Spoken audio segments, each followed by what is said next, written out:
Hello friends, welcome to your channel. आज हम लोग बात करने वाले हैं लो बर्थ वेट बेबीज़ के बारे में। लो बर्थ वेट बेबीज़ उनको कहते हैं जिनका वेट 2.5 kg यानी कि 250 ग्राम से कम हो।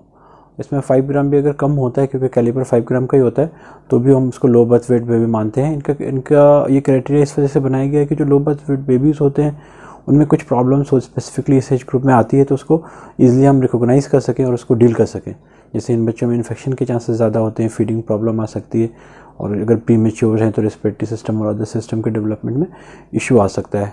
IUGR हैं, जैसे ग्रोथ रिटार्डेशन है, तो ऐसे में फीडिंग की प्रॉब्लम आ जाती है। तो ऐसे बच्चों को एक कैटेगरी में रखा गया लो बर्थ वेट के बेबीज़ के, और उसमें हमें एक स्पेशल केयर करना है ऐसे बच्चों में। इस वजह से उनको जो है ग्रुप बनाया गया है। इन बच्चों में जो प्रॉब्लम आती है, मेनली जो आती है वो शुरू में इन्फेक्शंस वगैरह के चांसेस तो ज़्यादा होते ही हैं, और साथ में जो होता है टेम्परेचर मेंटेनेंस का भी इशू आता है। टेम्परेचर मेंटेनेंस में हमें जो है आइडिया होना चाहिए कि टेम्परेचर हम अपने बच्चे को कैसे रखें, क्योंकि जो नॉर्थ इंडिया में हम लोग देखते हैं कि वेदर चेंजेस बहुत ज़्यादा हैं, कभी ठंडी हो जाती है, कभी गर्मी हो जाती है। तो इस केस में हमें अपने बच्चों को जो नॉर्मल टेम्परेचर जितना हमें ठंडी और गर्मी लग रही है उसके हिसाब से रूम का टेम्परेचर मेंटेन करना होगा। जब हम कंफर्टेबल हैं तो बेबी भी कंफर्टेबल रहेगा, और साथ में एक लेयर हमें जो है एक्स्ट्रा रैप करना है बच्चों को अपने कंफर्ट लेवल से। जैसे हम एक स्वेटर पहने हुए तो एक लेयर ऑफ स्वेटर उनका मोर होना चाहिए, ताकि वो जो है उनका टेम्परेचर वार्म रहे बच्चों में। क्योंकि अगर पेरिफेरी कूल होगी तो उनका सारा बॉडी सिस्टम जो है, एनर्जी जो है उनका, वो उसको वार्म करने में लगा रहेगा सारा एनर्जी, और वेट गेन नहीं हो पाएगा। वेट गेन नहीं होगा तो फिर प्रॉब्लम परसिस्ट करेगी, और ऐसे बच्चों में इन्फेक्शन के चांसेस ज़्यादा होंगे। सो हम लोगों को ये बहुत इंपॉर्टेंट है कि उसका टेम्परेचर मेंटेन करें। टेम्परेचर के लिए जो सबसे इंपॉर्टेंट क्राइटेरिया है वो ये है कि हमें खुद कंफर्टेबल रहना है। अगर हमारे रूम में हमें कंफर्टेबल लग रहा है तो हमारा बेबी भी उसमें कंफर्टेबल होगा। हीटर हम चला सकते हैं, लेकिन रेगुलर 24 आवर हीटर को नहीं चलाना चाहिए। सनलाइट डायरेक्ट एक्सपोजर ऐसे बच्चों में नहीं देते हैं जो लो बर्थ वेट होते हैं, बिकॉज उसमें जो होता है रिस्क होता है। और साथ में जो है हमें थोड़ा रूम का टेम्परेचर जो है हीटर या 200 वाट बल्ब से थोड़ा वार्म रख सकते हैं उसमें। Fresh ventilated properly ventilated room होना चाहिए, फ्रेश एयर जिसमें आए। और साथ में जो है 2.5 kg के कम बच्चों को हम बाथिंग नहीं देते हैं, है ना। यूजुअली जो है ऐसे बच्चों में स्पंज करते हैं, मसाज करते हैं, और बाथिंग जो है 2.5 kg तक अवॉइड करते हैं। जो सबसे इम्पॉर्टेंट क्राइटेरिया हम तो कैसे देखेंगे, एक तो थर्मामीटर है ही। थर्मामीटर जो है हम बॉडी आर्मपिट्स में लगा के चेक करते हैं, और उसमें जो एक्जैक्ट वैल्यूज़ आता है वही बेबी का बॉडी टेम्परेचर होता है। नॉर्मल बेबी का बॉडी टेम्परेचर जो है 36.5 डिग्री सेल्सियस से 37.5 डिग्री सेल्सियस होता है। हमें जो है इसमें कुछ ऐड और सब्सट्रैक्ट नहीं करना है। साथ में जो है हम एक क्राइटेरिया और है, जो रफ अगर थर्मामीटर नहीं है या कभी कभी लगाने में भी दिक्कत होती है, तो हम उसको जो है उसके पेरिफेरीज़ को देखें। नॉर्मली बेबी का पेरिफेरी पिंक होता है और वार्म होता है ना। तो एक बार हम उसके पेरिफेरी को टच करेंगे और एक बार एब्डोमेन को टच करेंगे। अगर एब्डोमेन और पेरिफेरी दोनों का टेम्परेचर एक जैसा है, इसका मतलब है कि बेबी इज़ ओके। बट अगर पेरिफेरी कूल हो रही है, हाथ पैर ठंडे पड़ रहे हैं, तो हमें उसको एक्स्ट्रा कपड़े और रैपअप की ज़रूरत है, टेम्परेचर बढ़ाने की ज़रूरत है ना। तो हम फ़ौरन उसी स्टेज पे इंटरवेंशन करेंगे। तो एक जो बहुत इंपॉर्टेंट क्राइटेरिया है वो ये है कि हम उसके पैर को पेरिफेरीज़ को टच करके देखें, है ना, और साथ में जो है उसके एब्डोमेन को टच करके देखें। अगर दोनों में डिफरेंस है तो इसका मतलब है कि बेबी कोल्ड स्ट्रेस में जा रहा है, और उसको हमें फ़ौरन टेम्परेचर्स को इम्प्रूव करना चाहिए। दूसरा जो है बेबी का टेम्परेचर मॉनिटर जो होता है, अगर जैसे गर्मी का सीज़न है तो उसमें हम AC पंखा सब चला सकते हैं, लेकिन AC के डायरेक्ट ब्लो जो होता है उसमें नहीं रखेंगे बेबी को, और टेम्परेचर जो है 26 डिग्री से ऊपर ही रखेंगे। नॉर्मली जो है हम जो अपना टेम्परेचर सेट करते हैं उसमें ज़रूर बेबी के पेरिफेरीज़ को चेक करते रहें। अगर बेबी के पेरिफेरीज़ ठंडे हो रहे हैं तो फ़ौरन ही हम उसको बढ़ाएं। और जब बेबीज़ का पेरिफेरी को कलर चेंज हो रहा है, जैसे ब्लू हो रहा है ना, पिंक नहीं है, वाइट हो रहा है, तो ये अलार्मिंग साइन है। हम फ़ौरन जो है उसको इंटरवीन करें और टेम्परेचर को अपने आप को इन्वायरमेंटल टेम्परेचर को रेज़ करें।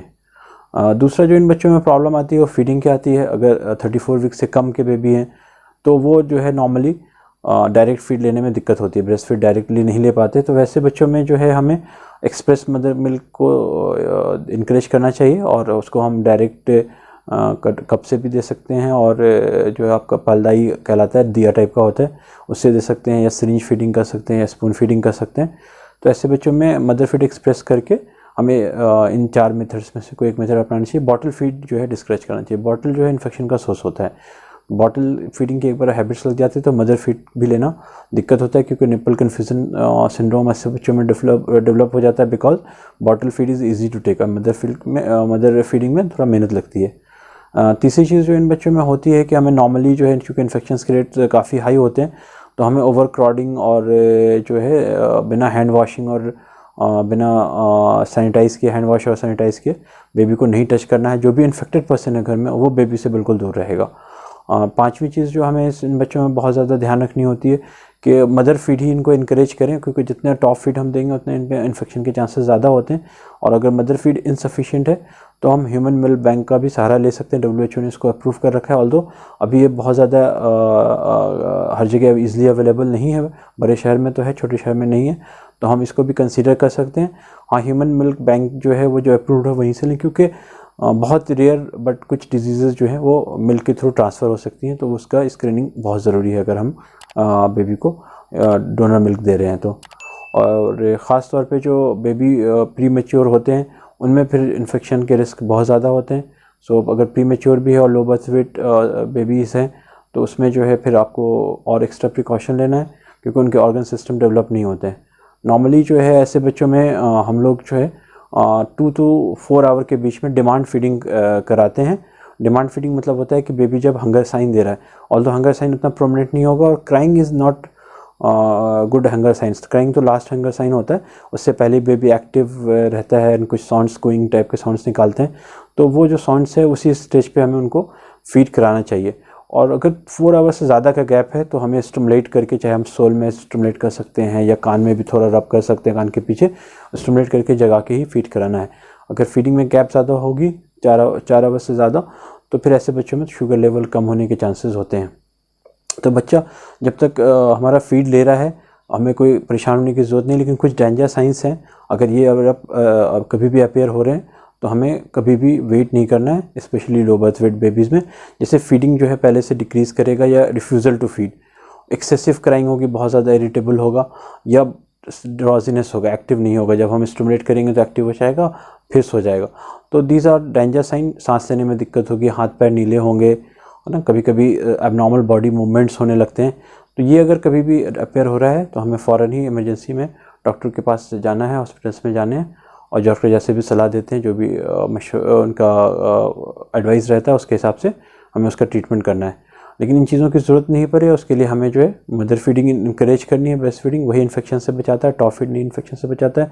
ब्रेस्ट फीडिंग के जो दूसरे फ़ायदे मदर को भी हैं, उनका वेट लॉस और प्रॉपर जो है बॉन्डिंग बनता है, प्लस कैंसर, सर्वाइकल और ब्रेस्ट कैंसर के चांसेस ऐसे मदर में कम होता है जो सिर्फ ब्रेस्ट फीड कराती हैं। सो हमें मदर को इन चीज़ों के और न्यूट्रिशंस का ध्यान रखना है ताकि प्रॉपर न्यूट्रिशन बने। इन चीज़ों के बारे में मदर को भी अपना ध्यान रखना है, ताकि बेबी जो है प्रॉपर ग्रोथ हो और बेबी को प्रॉपर न्यूट्रिशंस मिले और मदर को भी प्रॉब्लम नहीं हो। Thank you very much.